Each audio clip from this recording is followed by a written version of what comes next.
It's May 25th, 2024, and an EF3 tornado is headed for Valley View, Texas. At 1.5 miles wide, it would hit a gas station with a bunch of people inside. Today we're going to be talking about the tornadoes of May 25th to May 26th this year. This is going to be the first part of a series I'm making of the tornado outbreak from May 19th to May 27th. Let's get into it.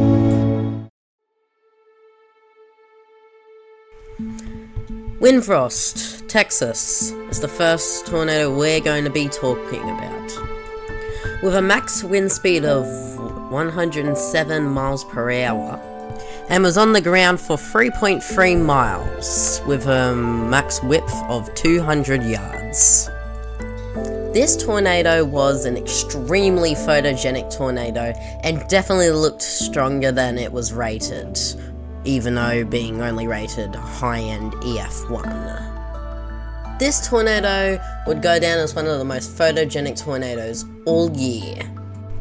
Now, not much really happened until dark that day, but of course we had a few tornadoes near. Mutual, Oklahoma rated EF1, an EF2 near Cross Plains, Texas, and an EF2 near Attica, Kansas, which had a wind speed of 130 miles per hour, making it a high-end EF2.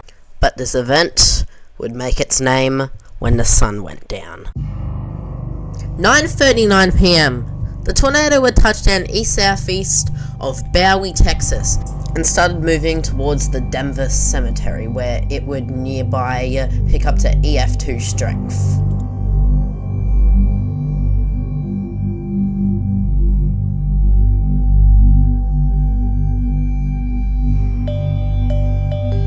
The tornado would pick up to EF2 strength again before weakening a bit before getting ready to do its worst thing. It would hit the south side of Valley View at EF3 strength. The sirens didn't sound, the sirens malfunctioned, and 7 people unfortunately lost their lives. It would also hit a gas station with a bunch of people inside. Luckily, no one was killed inside. The tornado would then continue for a bit more, gradually weakening, and end up dissipating just outside of Pilot Point, Texas. It was 11:15 when the tornado dissipated.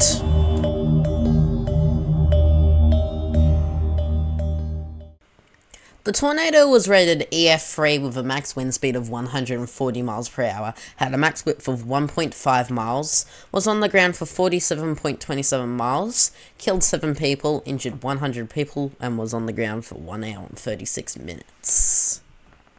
Since the tornado claimed 7 lives, it was given the title of the deadliest tornado of 2024. Well, so far, since it's only November, and who knows what December will bring. But this tornado so far is the deadliest all year. At 11:19, 4 minutes after the Valley View, Texas tornado dissipated, the Claremore tornado formed just in the outskirts of Owasso, Oklahoma, and started moving directly towards Claremore, Oklahoma. The tornado would then enter the outskirts of Claremore before going directly into downtown Claremore at mid-range EF2 strength, hitting the Claremore Tag Agency, ripping the roof off at 120 miles per hour. The tornado would then weaken back to EF1 strength before leaving Claremore. The tornado would then continue picking back up to mid-range EF2 strength before hitting 2 homes at EF3 strength, including one hit at 150 miles per hour at its peak strength, destroying multiple exterior walls with leaving some interior walls standing. The tornado would weaken back to EF2 strength.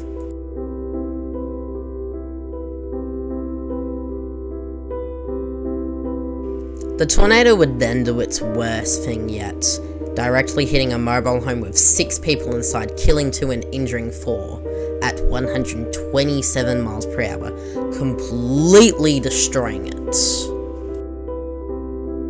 The tornado would then weaken back to EF1 strength before getting back to EF2 strength before hitting two other homes at EF3 intensity, both low in EF3 intensity, before abruptly dissipating just outside of Pryor, Oklahoma.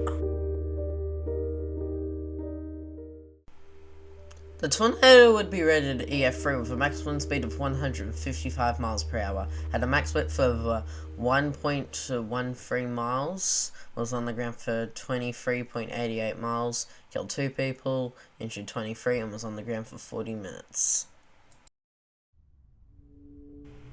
It's 12:59 a.m. and the tornado touches just outside of Concord, Oklahoma, and starts moving northeast.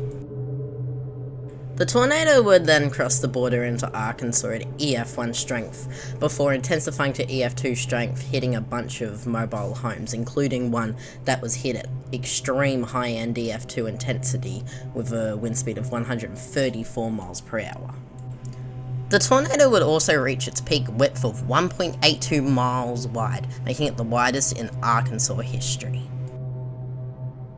The tornado would then intensify to its peak intensity on the edge of mid-range EF3 to high-end EF3 at 155 miles per hour. The tornado would then dissipate northwest of Decatur, Arkansas. Around 6 minutes after the first tornado touchdown, a second tornado touched down in Decatur, Arkansas, south of it, at mid-range EF2 intensity.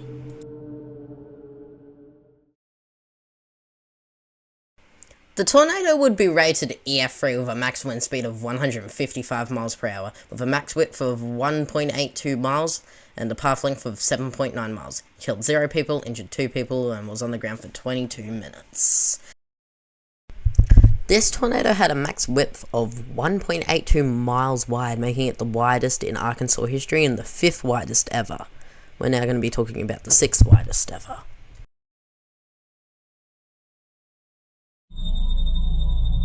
The tornado would touch down about 25 minutes after the Decatur tornado and spawned right in the middle of Rogers, Arkansas at mid-range EF2 strength. It would hit a strip mall at a wind speed of 125 miles per hour, collapsing a good portion of the roof onto it. The tornado would then slowly weaken as it left Rogers, Arkansas before dissipating just outside of it.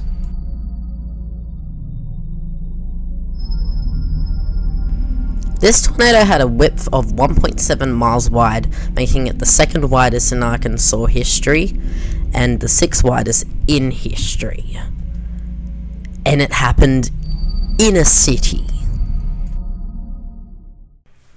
This tornado is also tied with the Greensburg EF5 as the 6th widest tornado ever, since they were both 1.7 miles wide. Now, I'd love to talk about all the EF3s that happened during the early mornings of May 26th, but just a bunch happened, and a bunch of just stuff happened. Now, if you want to learn more about this stuff, I've put links in the description of where you can go and learn more about these tornadoes, because they deserve this recognition. But I want to get this video done by next week when this video should be released, so let's get back into it. The tornado touched down at 5:39 p.m. and started moving east towards Mountain View, Missouri at EF0 strength. The tornado would quickly intensify to its peak intensity of low-end EF3 strength, completely destroying a house, collapsing it. The tornado would weaken to EF2 strength, hitting a house, completely ripping its roof off at 125 miles per hour. The tornado weakened to EF1 strength before weakening even more to EF0 strength. The tornado would continue at EF0 strength before intensifying one last time before going back down to EF0 strength before dissipating. The tornado was on the ground for 26 minutes, was rated EF3 with a maximum speed of 138 miles per hour, had a max width of 750 yards, had a path length of 12.71 miles, didn't kill anyone, injured 1 person.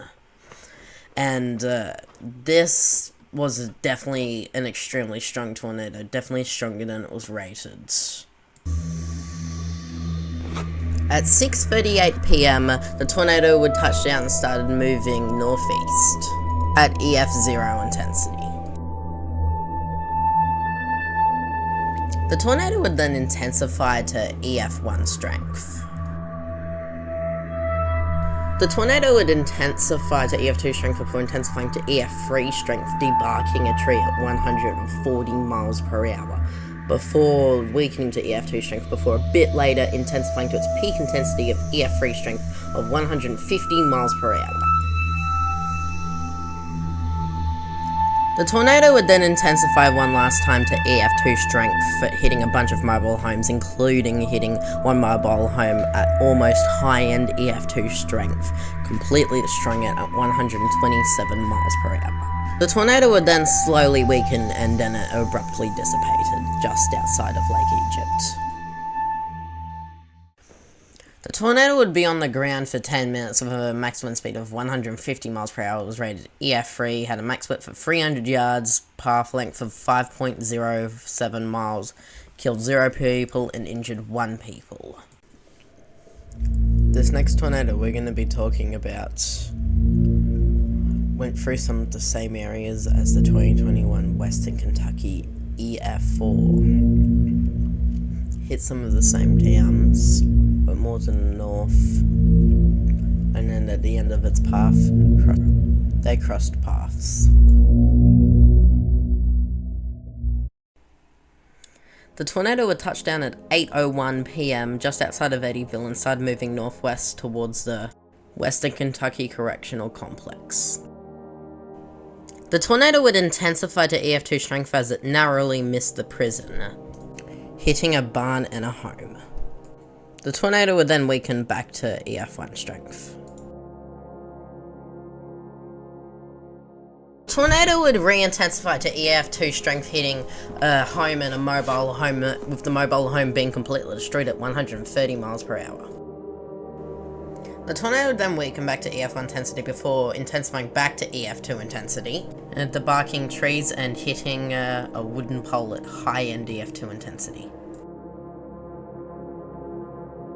The tornado would then intensify to EF2 strength, snapping a bunch of trees and derooting them, before weakening back to EF1 intensity before hitting a bunch of homes and mobile homes at EF2 intensity, including one at extreme high-end EF2 intensity of 130 miles per hour. The tornado would then enter northern Dawson Springs.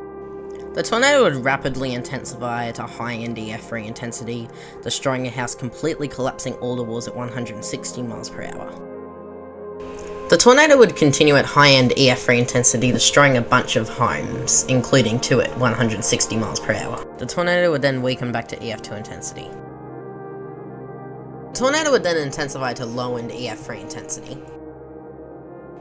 The tornado would then do its worst thing yet, directly hitting a home at mid-range EF3 intensity, injuring 1 and killing 1. The people inside had 0 warning. The tornado would then start moving directly towards Barnsley, Kentucky, north of Morton's Gap. The tornado would intensify back to EF2 intensity before rapidly intensifying back one last time to high-end EF3 intensity, completely destroying a house at 160 miles per hour, completely collapsing the walls. The tornado would then rapidly dissipate because the parent supercell was absorbed by the oncoming squall line. The tornado would be rated EF3 with a max wind speed of 160 miles per hour, had a max width of 700 yards, was on the ground for 34.14 miles, killed 1, injured 21, was on the ground for 1 hour and 14 minutes. Out of these 2 days, 89 tornadoes touched down, 15 on May 25th and 74 on May 26th. Making it the second most active day this year behind April 26, 2024. In those 2 days, 16 people unfortunately lost their lives and $3.4 billion of damage was dealt. This outbreak would also postpone a bunch of events, including the Indianapolis 500, and some sport events in New York. Sadly, yeah, a bunch of people died, and it's unfortunate, but we're only getting started talking about the series of tornadoes. I'd like to thank you for watching this video. This is my longest video yet. I worked super hard on it. Sorry it took a while. I'd also like to thank my dad for making some of the graphics in this video. He's a graphic designer, so he helped me with some of that stuff, so thank you. This is probably going to be my last video of 2024, so if I don't upload or post anything, Merry Christmas. I'll probably do a post on Christmas, but just in case I forget, Merry Christmas and a Happy New Year, and I'll see you guys next year. Peace.